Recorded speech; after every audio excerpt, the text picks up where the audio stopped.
This is Ryan with Parts Doctor. In this video, I'm going to show you to replace the icebox door on your GE refrigerator.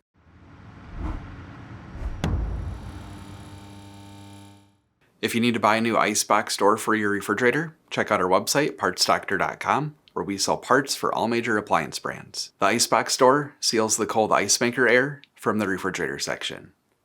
If the door is broken or not sealing, the temperatures in these areas may not regulate properly. Remove the door bins from the ice door by lifting up.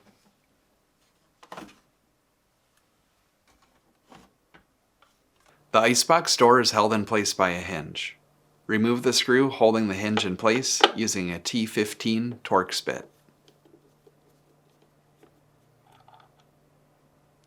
Pull the lever, open the door, then lift up to remove it. Swing the hinge to the right and lift up and out to remove.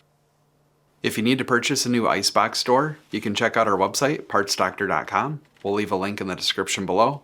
You want to make sure that you're searching with the model number from the tag on your refrigerator to make sure you get the correct part. To install, place the hinge into the retaining slot and swing it to the left.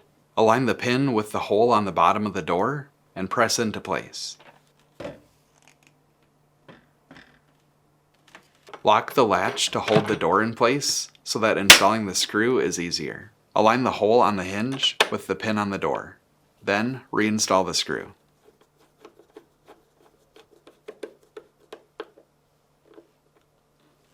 Finally, reinstall the door bins.